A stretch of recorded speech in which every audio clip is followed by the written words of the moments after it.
Well, it's December, so I guess this spider-encrusted Halloween wreath is now a Christmas wreath. Which works, I suppose, if you're on the same wavelength as Jack Skellington. It's a fitting end for a Halloween decoration inspired by a Christmas ornament. And what better way to begin the end of this project than with my favorite of all the spider designs, the Pieders. Whilst looking for candy beads during the planning stages last year, I came across these tiny pies. They were cute miniatures, could be named with a silly play on words, and presented an interesting challenge when it came to actually making them into spiders. A triple threat. How could I resist the siren song of the tiny pies? The first problem to solve was finding some pie tins for them. These things were meant to be mashed into a bar of soap to make it compatible with a magnetic soap holder, which seems potentially scratchy. The holes, which I assume are for drainage, worked nicely for tying them onto some wire frames, which were pretty much the same as the wire frames for the pumpkin spiders. The sharp, jagged edge, designed to stab soap, was also perfect for shaping a fluted pie crust edge out of polymer clay. I ordered these because I couldn't find any jewelry bezels that were deep enough, and they ended up being way better than the bezels would have been anyway.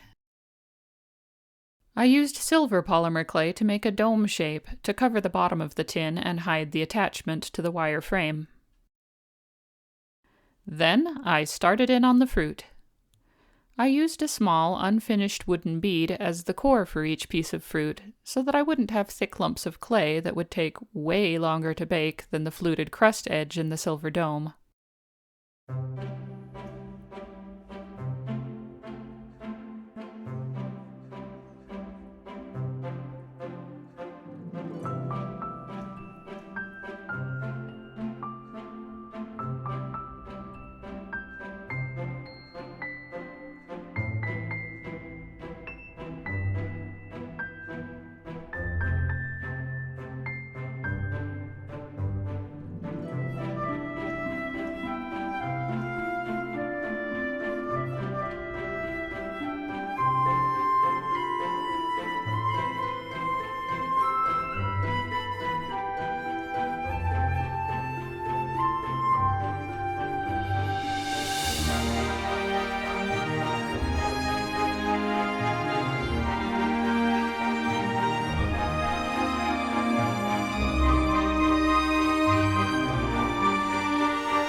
I baked the clay pieces.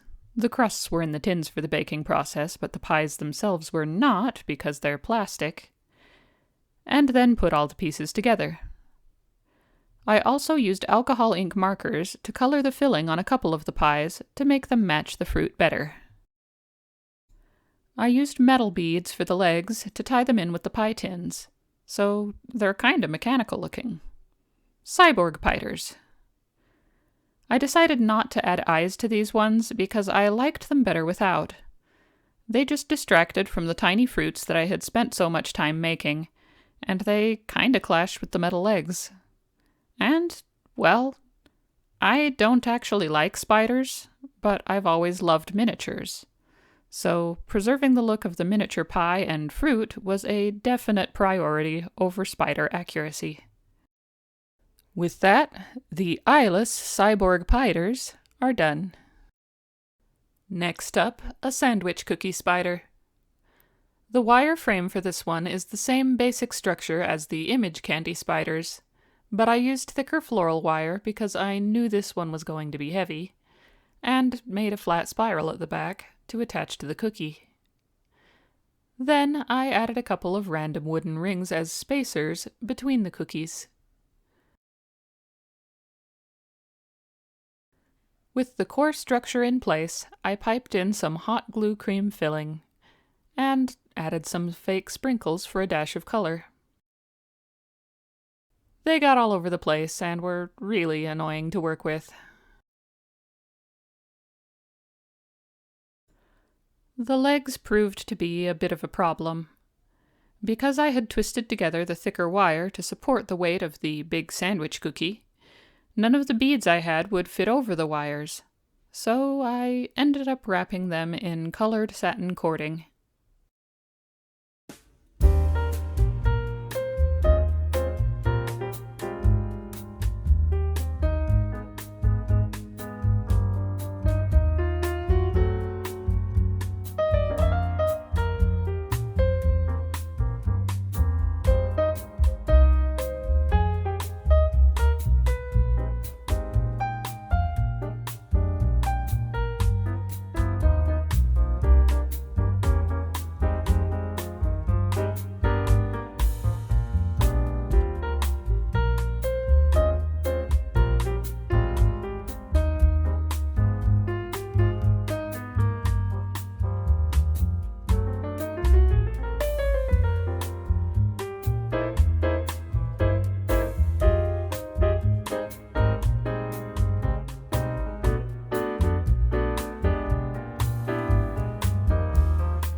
Before we proceed to the cake colossus spider that takes center stage on this wreath, I'll quickly acknowledge a few of the bit players, such as these little icing bonbon spiders, on which I was going to add some matching icing drizzles on the legs, but it didn't work out like I'd planned.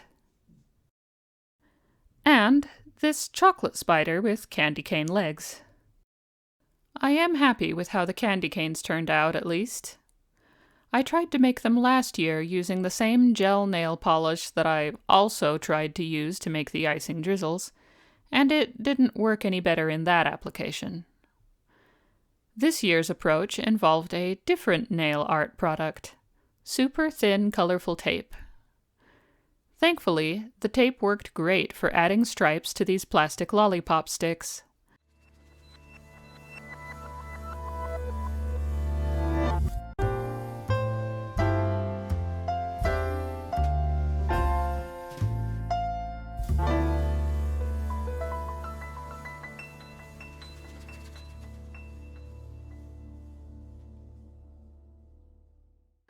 I didn't want to mess with resin or clear nail polish to hold the tape in place, so I used clear shrink tubing instead.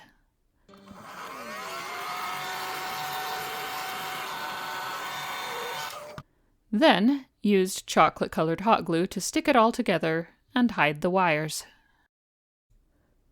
The centerpiece spider mostly exists as a place to hide the battery packs for some fairy lights. I used a tiny plastic Christmas ornament to create a hollow compartment for the battery packs, and marked where I needed to drill holes for the power buttons and wires. Then I cut a little round craft sponge to fit around the middle of the ornament, and sliced a second sponge in half like a hamburger bun to cover the top and bottom.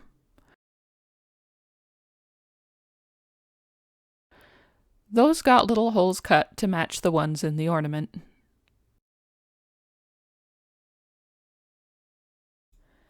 Then I wrapped the battery packs in plastic so I could glue them in without actually gluing them in.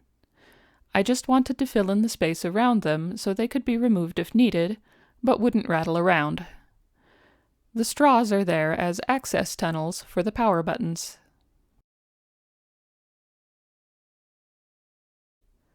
I used some fence wire to start building out the frame for the second part of the body and legs.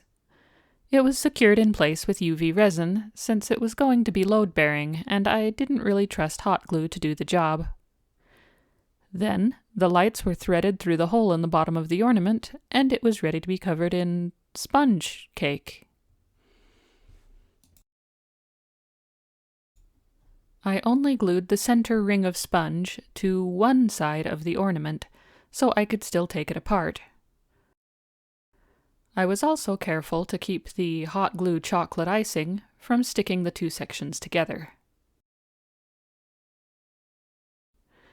Then I trimmed the straws level with the top of the sponge, making sure not to cover them up as I decorated.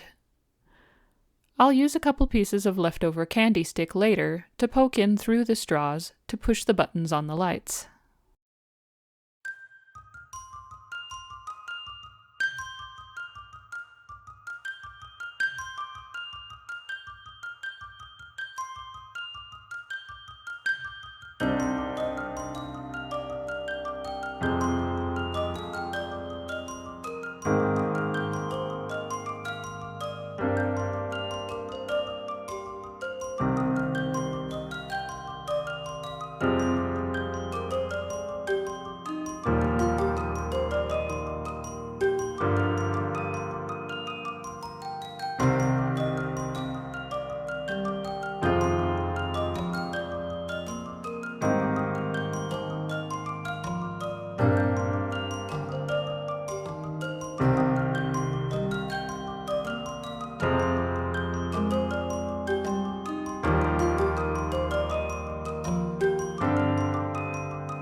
To finish off the legs on this spider, I colored some paper straws, the same ones that I've been using for other random stuff on this project, to look sort of like rolled wafer cookies. I wrapped them in white floral tape in an attempt to make the texture a little more cookie-like. It didn't turn out quite how I envisioned, but it'll do. I glued the straws in place and tried to fill in the ends and hide any exposed wire. Then I added eyes and other finishing touches to the cake spider and any others that got overlooked. That's all the spiders finished. I ended up with more than would fit nicely on the wreath, and several of them ended up bigger than I planned. I didn't think about how much the legs would add to the size when I was buying all the fake candy and beads. So I will have to mount several of them next to the wreath instead of on it. But first, I had to awkwardly wrangle the giant cake monster into the center of the wreath, and use a chopstick with a magnet taped to it to drag the lights through the wreath. I'm just lucky the wires on the lights could stick to a magnet. I used a curved needle and thread to secure the lights in place. For some of the wreath-adjacent spiders, I used clear acrylic rods to basically make them into inedible lollipops. and then attached the non-spider end to the back of the wreath. For others, I simply hung them from threads. But most of the spiders were arranged on the front and then glued on. And that's it. This project is finally finished.